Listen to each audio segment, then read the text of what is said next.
When you're already burnt out, we have some other plants that are more supportive to restoring your nervous system. Nervines, these also help. Most of them are relaxing. We do have some stimulating nervines as well, but the nervines work on the nervous system.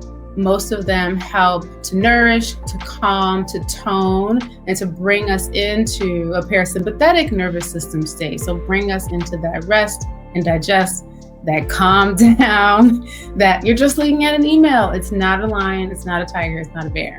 It's just an email. Someone asked the question, what's the timing of nervines? Is it best to have it in the morning, have it just at night, and really think about how you are throughout the day? There's always something that kind of can shift us into fight, flight, freeze pretty quickly.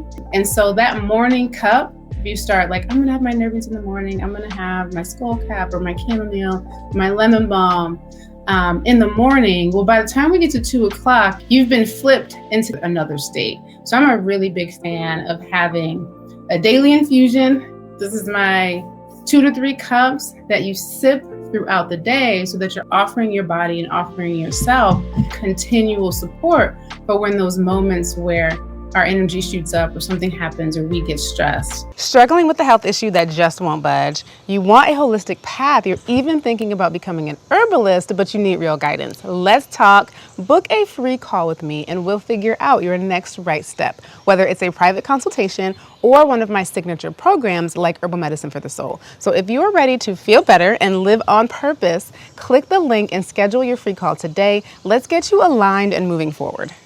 So thinking about when you're stressed and where does your stress tend to express itself, chamomile is really helpful for folks like me where the stress starts to manifest in the gut, in the stomach, the butterflies, the nervousness, the anxiousness. It feels like all of your microorganisms that are in your gut microbiome are at war.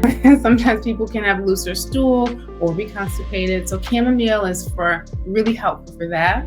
Lemon balm is another excellent nervine. It's contraindicated. I do want to mention this contraindication for folks who are already hypothyroid. But other than that, it's really uplifting. It's very mild tasting. It has a zesty kind of taste, and it gently lifts the melancholy. Milky oats. All of us know oatmeal, right? So same plant, different part.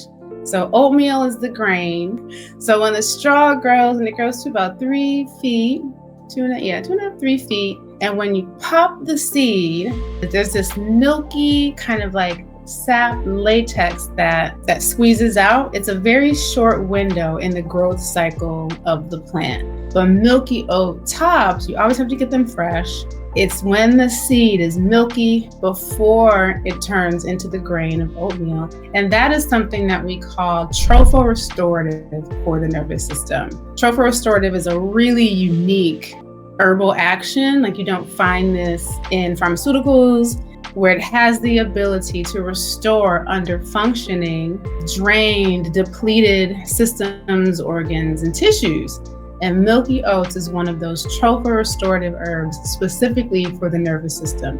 But it's that plant part, it's not oatmeal, still beneficial. And it's not oat straw, which is just like the dried straw of the same plant, Avena sativa, although still beneficial and nutritive. So it's that plant part. You can only get the tincture fresh. When you have it, it is treasure, I promise you. You feel like you're supposed to feel with milky oats, that it's like your energy is restored. It really feels like, not just like a hug, but it's just like, oh, this is me in my most vital state. I love milky oats. So if you can find, and when you can find fresh milky oats tinctures, grab them because they go, because it's a small window when they grow. Some other herbs that help. Rose is gently uplifting as well. Really great heart chakra herb. Rose petals, it's very floral. It tastes delicious. And then St. John's wort is also one plant that is well known as being kind of an antidepressant. So there is that contraindication if people are already on antidepressants. There's some big contraindications with that. But when people take St. John's wort, over time they do feel their depressive symptoms lift. So you can do more research into those herbs as well.